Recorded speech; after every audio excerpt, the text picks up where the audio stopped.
What is up, Waffle Gang? I do hope you're well. My name is Mark, and today we're checking out some more AmITheButtHole. And if you love a Reddit story, don't forget to hit that subscribe button right now. Maybe that notification bell too, and let's crack on with today's stories. Much love, guys.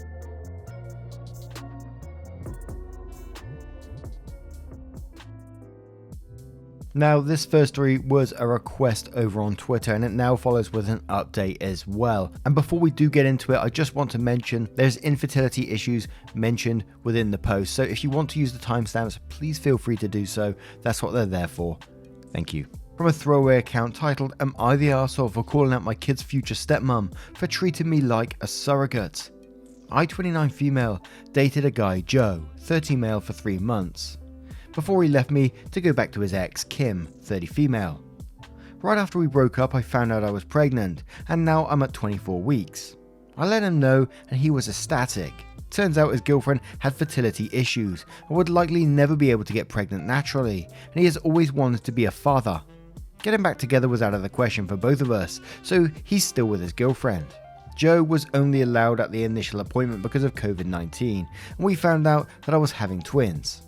According to Joe, when he told Kim, she had a mental breakdown about her infertility and wanted to talk to me. I met them at their house, and Kim stated that she wanted to be involved in my pregnancy because she would eventually be the children's stepmother. She started telling me that I needed to do a home birth, that I needed to do formula feed so they could have the babies for half of the week, that she wanted one boy and one girl, and that she wanted the kid to call her mama since they would be calling me mummy. I shut her down and said I would make the best choices for my children and my body, and left. Kim continued to be overbearing and texting me every day about my eating habits, exercise habits, and bitching about how her job wouldn't let her take maternity leave. At the virtual genetics counseling appointment, she attended instead of Joe and took over the whole meeting, trying to talk about her family history, which wasn't relevant. When it came to my time for my 20-week level 2 scan, they allowed me one guest, and Joe suggested I take Kim instead of him, which I refused to do. Joe did end up coming, and he found out the gender because I wanted to keep it a surprise for me, and so we could throw a gender reveal party. I put a pregnancy announcement on my social media, and then she put up an announcement saying they were expecting twins the non-traditional way and how blessed she was. I was irritated, but I kept my mouth shut. Then she threw a gender reveal party and posted it on social media, and I wasn't even invited. She also announced that she's having a baby shower. I commented on her post and told her to stop treating me like a surrogate, that the kids weren't hers, and that Joe didn't have any claim or custody of the kids until they are born. I then called Joe and reiterated all of this, and stated that I would not be seeing either of them until we went to family court, and that my mother would be my birthing partner. He and Kim and some of her friends and family are saying I'm an arsehole, and her mother even called and insisted I give her one of my babies, like this is a parent trap. So, am I the arsehole? And before we go to the update, we're going to cover a couple of comments. One from Tortle M, who says not the arsehole. So Handmaid's Tale is a true story, huh? Who knew? She is totally out of order. Her fertility issues aren't your problem and aren't an excuse to try and take over your body. Also, splitting the kids like you're sharing a Twix is absolutely ridiculous. Clearly she's more obsessed about getting her hands on a baby she can call hers than she is about being a stepmother to your kids. D-Dabs, who says, not the arsehole. OP from one single mum to another. Move and then proceed with things. This sounds like an absolute nightmare.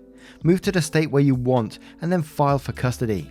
Once they file first, you'll be forced to travel back and forth between states. That is not even saying you'll be able to stay in the state where you are if you don't file first. You absolutely need to do that first. You need to express her mental state when speaking to your lawyer. You need to be able to make sure that those children are not in danger with her laying claim to them. Just because he cheated on his wife and you had children is not her responsibility. She is acting irrational as hell. Stubborn Strudel says, how do you know that this wasn't the plan all along? For Joe to get someone pregnant so he and Kim could have kids. You are not the arsehole. Kim is borderline crazy and makes all of my mama's senses go insane. I'd want to be as far away from her as possible, and I certainly would not want her helping raise my children. Les One More says, this is so unbelievable. Kim is not his wife or fiance. She is his girlfriend and has absolutely no rights in any way, shape or form. What did she tell people at the baby shower? That you were having the baby for her and Joe? That you were going to give the babies to them after birth? Like others have said, be aware, get a restraining order, do not allow her anywhere near you. It's too bad she had fertility issues, but you are not the answer to her prayers. What right does her mother have telling you to give Kim one of your babies? It sounds like insanity runs in the family. 10,000% not the arsehole. You haven't said what Joe's opinions is on this. Edit, since Kim and Joe are not married, she will not be the stepmother, just the baby's daddy's girlfriend. And one more from Morzeg, who says, I have an insensitive question, but I don't mean for it to be insensitive. It's sincere, not meant to be rude. If we assumed someone in OP's position was not able to afford a family lawyer, hundreds of dollars per hour, would there be anything stopping her from getting an abortion as a way to stop this chaos in its tracks? If so, what would be the latest she could? I'm not saying at all that this is a feasible solution. No one should be pressured into an abortion they don't want, even if the pressure is from crazy exes and their partner's insane behavior. I'm just asking for practical reasons / to know, not because it's advice I am giving. So the update says, I never considered that this could have happened on purpose. We use condoms because I do not react well to hormonal birth control and I had to wait to get a non-hormonal IUD because of other medical issues. The Thursday I posted this, I went to the police and they stated there was nothing they could do because a crime hadn't been committed. In my state, orders of protection are criminal or family, so I was able to get one against Joe. On Friday, I did get a lawyer and they let me know in my state there was nothing I could do as far as custody before the babies are born. So I'll be leaving my state soon to ensure this isn't my baby's home state and I can't be charged with anything. However, someone sent this post to Kim and she came to my job, damaged my car and broke a bunch of office windows. I work with kids, so she was arrested for not just criminal damage and trespassing but also child endangerment, so that hopefully works in my favour. Also, if Joe did it on purpose, I don't think Kim knew, because she was screaming at me about how I stole her life and everything I had was supposed to be hers. Second update, I have orders of protection against both Kim and Joe. I left the state anyway, and Joe and Kim have started harassing me again because there's no legal jurisdiction when you leave the state. But I have enough evidence that I was able to press charges in my current state as well, and will be pursuing a restraining order here. Now, I have no additional advice, probably what you've already received down in the comments, apart from document everything, and you're probably best out of there at the moment, and I'm glad you got orders of protection against both of them. For her to be turning up your job and acting this way, she needs some help, doesn't she really? And don't get me wrong, I'm not playing down what she's doing to you in this situation, but clearly she's going through some stuff as well. But let me know your thoughts on this story and we'll move on to the next one. And our next story comes from Useful Important 664, titled, Am I the arsehole for putting my neighbour's stroller outside in the rain on purpose and telling her to grow up? I know it sounds bad, but hear me out. Me and my two roommates, have a problem with our upstairs neighbour. We live on the second floor and they have the third floor. We share a hallway with stairs. She is a stay-at-home mum and has been living there with her family for over a year now. Husband and 2 kids, 8 and 1 or 2 of age. During that time, she has always had the stroller on the bottom of the stairs and therefore blocking our way in and out. It leaves a 15cm gap to squeeze through. I've twisted my knee on multiple occasions trying to get in or out. I have asked her many times if she could fold the stroller so we can all come and go without problems. She has always come up with an excuse not to do it. Being a mum is hard, etc. In the last few weeks, they put a scooter in the hall, which makes the space to squeeze through even smaller. Besides that, they make a lot of noise and leave food scraps in the hall. We are very easygoing and don't complain about that. There would be no use talking to her about it anyway. They, however, love to complain about my dog's hair on the stairs, even if it's just one hair. I always clean up after my dog and vacuum too. Last week I hurt my knee again and I got fed up with trying to deal with them and decided to start putting it outside. After talking to some people, I decided to try and talk to my neighbour one more time. I asked her if she would be okay with putting it outside because she doesn't fold it and we can't pass, and I injured myself again. She told me that's okay. That was 2 days ago. Yesterday I got home and it was in the hall again and I got angry and put it outside. It was raining and had been all day and would be all night. I knew it would be soaking wet and that it would make her angry. Now she came to my door, angry because her child had wet pants after using the stroller. I reminded her of our conversation 2 days ago, and she told me that the agreement wouldn't hold up during rain. That is when I got angry and raised my voice and explained how rude they/have been and that we never complain and only ask for one thing. She told me it's my fault, that I can't do this. I responded by telling her to grow up and take responsibility for her actions and have her landlord contact me because I am done with her. I'm a very non-confrontational person and I feel bad for yelling at her, but I'm so done trying to be nice and not getting anywhere. Am I the arsehole? Edit, I want to thank everyone who came up with a suggestion and or advice. I really did not know what to do anymore or where to go for help, but there has been some really good advice in the comments. Well, surely she's blocking an exit and that's illegal anyway, so I'm definitely going to say not the arsehole all the way through this. You know, you'd think someone have a bit of respect for others living in the same building, and if I was in that position of that mother, there's no way that I think putting like a buggy or stroller in front of a door, an exit of all things, would be an okay thing to do. There's just no way that would ever cross my mind. And although it could potentially get you in trouble, I guess damaging her property, I don't think you're the arsehole for doing so. I think it's, consequences of her own actions. But 5th PLL says not the arsehole. First off, it sounds like she's blocking a fire exit. If that's the case, that's super illegal. Habitually leaving your crap in the hallway of a fire exit is a big no-no in a lot of places, depending on where you live and the laws there. Even if it's not the designated exit, it still might not be okay if it's thought to be the exit most people would use/most obvious choice. Beyond that, communal areas are not storage space for the lazy and entitled. People essentially planting down a flag with their crap, stroller, scooter, whatever, is not going to work out well for anyone. She doesn't own that space and can't act like it. You were more than kind over a long period of time. Multiple times. She either takes her crap back or gets it moved. She made a choice. If you had done nothing, this would have just gone on forever. So while it's a bummer it got wet, you were out of options. Blue Ripley says, this sounds like a real fire hazard. Contact your fire department and see if there are any ordinances that are relative to your situation. Ray says not the arsehole, but watch your back. Entitled people like your lazy neighbor can be very vindictive. Coconut and Potato says not the arsehole, but watch out, it could be seen as damaging someone's property if you don't have any proof that she agreed to leave the stroller outside. Good for you for standing up, but I would make sure you find a way to get the stroller out of the way without her having a way to blame you for any damages. Now, what do you guys make of this one? What would you do if you found yourself in that situation? Do you think what OP did was okay, putting it out in the rain knowing that, it's going to be raining for a long time out there? Let me know your thoughts in the comments below and we'll move on to the next one. And our next story comes from a throwaway account titled, Am I the arsehole for backing out of attending my son's wedding because his brother isn't invited? I have two sons, Isaiah, apologies if I got that wrong, 22 and Daniel, 24. They had a great childhood together, save for typical sibling disagreements, but nothing out of the ordinary. They grew up in a big family with loving grandparents and aunts and uncles and cousins on both sides. However, as they entered their teenage years, they started resenting each other for outside reasons because there were no issues at home. Daniel was seeing a young lady when he was 20, it was his high school sweetheart, even after school, that he planned to get engaged to but never happened because Isaiah lied to her about Daniel stealing from her parents, and she and her parents believed him. Turns out Isaiah was the one who stole jewelry from Daniel's ex-girlfriend's parents' house and pinned it to Daniel.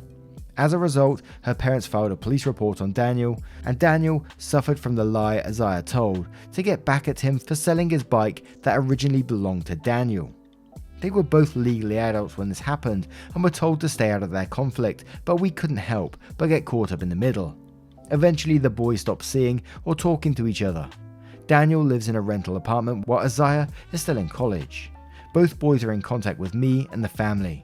Daniel is getting married this month. He sent me, his dad, and everyone else in the family an invitation except for Isaiah. I called Daniel to ask since I assumed he probably didn't send Isaiah an invitation, but I expected him to accompany me and my husband. He told me no, he intended to not invite his brother because he doesn't want him at the wedding. I felt heavy because Isaiah already apologized and sought forgiveness and gave Daniel time and space to reconcile, but Daniel kept ignoring him, saying he wanted nothing to do with him. I explained how I felt he was being too harsh on his brother, and he told me not to pressure him about it and respect his decision. I didn't pressure him but informed him that since Isaiah isn't invited, then I'm not coming to the wedding. Daniel threw a fit about how I was trying to corner him into inviting Isaiah, but I replied that I wasn't. I wasn't trying to pressure him or trying to change his mind. I was just letting him know. He lashed out, calling me unbelievable for making his wedding about Isaiah and not respecting his wishes. He added that I was selfish for putting Isaiah's feelings over his and on his wedding no less. We argued, then he hung up after telling me if I don't attend then he'll never speak to me again. We haven't talked since then. My husband agrees that Daniel is the one complicating things and not being graceful towards his brother, who wants to share his happy day with him. So Isaiah, apologies again if I'm getting that name absolutely wrong, stole from someone, actually committed a crime against someone, and then blamed it on his brother. And then he cut him off, and you're still like trying to take his side and say, oh, he seek forgiveness. Why does he deserve forgiveness? He could have potentially done some real damage in that, and he just doesn't want his brother coming to his wedding for that, and that's his boundaries, and I think they should be respected. So yes, that would make you the arsehole, but Painted Lady 5519 says, so one son tried to ruin the other's life with multiple lies, and you're pissed he wasn't invited to a wedding. You're the arsehole. To which HDMX539 replies to that saying, OP this. It's as simple as it gets. You and your husband should stay out of their relationship. Just know this, OP, you are jeopardizing any chance of a relationship you could have with grandchildren if Daniel ends up having children. He won't forget that you sided with his brother who tried to ruin his life, but you insisted on having a relationship that Daniel simply could not do. You're the arsehole, OP. Pogue says you're the arsehole. Isaiah is not owned and does not deserve Daniel's forgiveness. Neither do you for continuing trying to pretend like what Daniel did was excusable. If you don't go to that wedding, you will never know your grandkids. I dearly hope the family Daniel is marrying into are good people, because you are not. And Pretend Mine 5909 says, oh yeah, you're an arsehole in this. Your husband is an arsehole too in this also. Mostly because you're siding with a brother who quite literally committed a crime and used Danny as a scapegoat. I'd cut ties with him as well. So yes, you're a nice big ol' arsehole, and you probably ruined your relationship with your son. At least you have a criminal in your corner. Congrats. My Squishy Fishy says you're the arsehole as I split up a happy couple who might have been together forever with a crime and a lie. To me, no apology would ever be enough. I'd be telling him he's reaping what he sowed 4 years ago. Daniel doesn't deserve your censure for resenting the brother who did that to him. And one more from Miss Ellery, who says you're the arsehole and quotes, there were no issues at home, and then says is a lie. These sort of feuds between siblings are long brewing and don't pop up out of nowhere. Isaiah committed theft and tried to pin the blame on Daniel, and you're still taking Isaiah's side. Sure sounds like you favour one child over the other. If you love Daniel, go to his wedding without Isaiah, except that you will likely never have your son in the same room ever again, and that you can't force that. Otherwise you'll be losing any sort of relationship with Daniel. Now, what do you guys make of this one? Let me know your thoughts in the comments below, and we'll move on to the next story. This story is from I Love Soju29. Am I the arsehole for calling my dad's girlfriend his mistress? My mum died of a brain aneurysm 2 years ago. She was 39 at the time. She and dad, Ben, 42 male, were no longer together before she died because dad had an affair with his work colleague, Amanda, 37 female. They were getting a divorce, but mum died before it was finalised. I was 18 when mum died, and to be honest, I resented my dad because of the heartache he caused my mother, and I blamed him for her death. After mum's funeral, I refused to talk to him until he recently contacted me and we started to reconnect. He and Amanda are still together, and I have started to accept their relationship because I saw how happy my father is with her. Last month, dad informed me that he and Amanda had gotten engaged, and he wanted to let me know first before he shares the news to everyone. I told him I am happy for them. Last week, they had an engagement party where they invited some of our relatives and friends. During the toast, dad said something like, I just can't wait to marry the perfect woman. I thank God for giving me the love of my life after all those years that I wasted with someone else. I walked out of the room after hearing what my father said. He basically considered his marriage to my late mother a waste of his time. It broke my heart and I wanted to leave right away, but dad's friend, my godfather, and Amanda followed me. Amanda said that dad wants me to give a message, but I told her I can't do that and I need to go as I feel sick. My godfather tried to convince me to stay and say a few words. I got tired of holding my anger in and I just said, I have no good words to say about my cheating father and his mistress. I need to go. Amanda got angry with me and called me an arsehole, and I need to get over the past. I didn't say anything and just left them behind. I was with my boyfriend who picked me up when Dad called, and he was very furious with me. Apparently what I said made Amanda cry, and he's now demanding an apology. He also accused me of ruining his engagement party. I told him I could have made a scene, but I didn't, and there is no way I am apologizing for stating facts. Am I the arsehole? Did I overreact and ruin their party? My boyfriend said he understands how I feel, but my grandparents, Dad's side, are disappointed with me for overreacting and calling Amanda a mistress. I just don't... What goes through that guy's mind to say something like that and not even consider his child's feelings when he was saying that, not even think about it and still be angry after the fact? I'd be embarrassed. In some ways, it sounded like an attack on the mum, and that might sound a bit harsh of me to say so, but it certainly felt that way to me when reading it. There was no need to say something like that. If I was in that room, I would have been hugely embarrassed about it. And OP did nothing wrong in this situation. In fact, they let Dad off easily in this, that they got up and walked out and just wanted to be out of there, which was the mature thing to do in some ways. OP could have easily got up and said something right there and then, said what they said in front of everyone, but they didn't. They got up and tried to get out of there. And then they asking OP to apologize is absolutely ridiculous. Not the arsehole to me. But Raven says not the arsehole. What he said was disgusting. Weird Biscuit says your father stood up and announced to a room full of people that his first marriage, and by extension you, a product of that marriage, was a waste of time. Where is his apology of you? Not the arsehole. Unit Healthy says, Dad, I wouldn't have done that, and was prepared to give a nice speech. Until I heard you say you wasted your life with Mum, which means having me was a waste too. That's your truth and you own it now. You did cheat and she was your mistress. I was truthful too. Rinse and repeat for Grandma and Grandpa. Not the arsehole. Rays Underwater says, he said out loud that he wasted his life with your dead mother and that he cheated on. Oh my goodness. Somebody owes somebody an apology and it's not OP. Not the arsehole. Distinct Confusion says not the arsehole. You tried to leave when your dad made his tactless speech and people tried to stop you and force you to play Happy Families. I'm sorry for your loss and I hope you have more insightful family members who can support you. Consistent Leopard 71 says not the arsehole. Your cheating father referred to his marriage, of which you are a product, as a waste of his time. You reacted better than I would have. Seth Throwaway says not the arsehole. Your dad speaking ill of the dead while their daughter was attending makes him a huge arsehole. Maybe you said some things you shouldn't have said in anger, but otherwise you would have been completely respectful of their relationship and in no way ruined their party. And one more from Lynn Harris who says not the arsehole. He owes you a huge apology for including that comment about your mum. So much for him moving on apparently. That was just a dig at you, and I understand why you would have felt so hurt. You tried to leave quietly and others kept pushing you to stay and say a few things.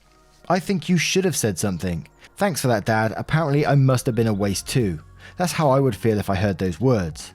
I think going back to no contact would be a good thing. We're not required to set ourselves on fire to keep other people warm. Your dad is a narcissistic pig, and truth be told, she is his mistress. He cheated on your mum. The other woman is a mistress. That doesn't stop just because of a death or divorce or even an engagement. I wish them many years of wedded misery. Once a cheater, always a cheater. Now, let me know what you guys make of this story and today's collection of stories. As always, I love to hear them down in the comments below. If you have a moment of your time, would you please consider hitting that like button as well, as it really helps out the channel, and subscribing if you ain't subscribed just yet. Thank you so much for your love, support and time, and I will see you in the next one. Take care guys, much love.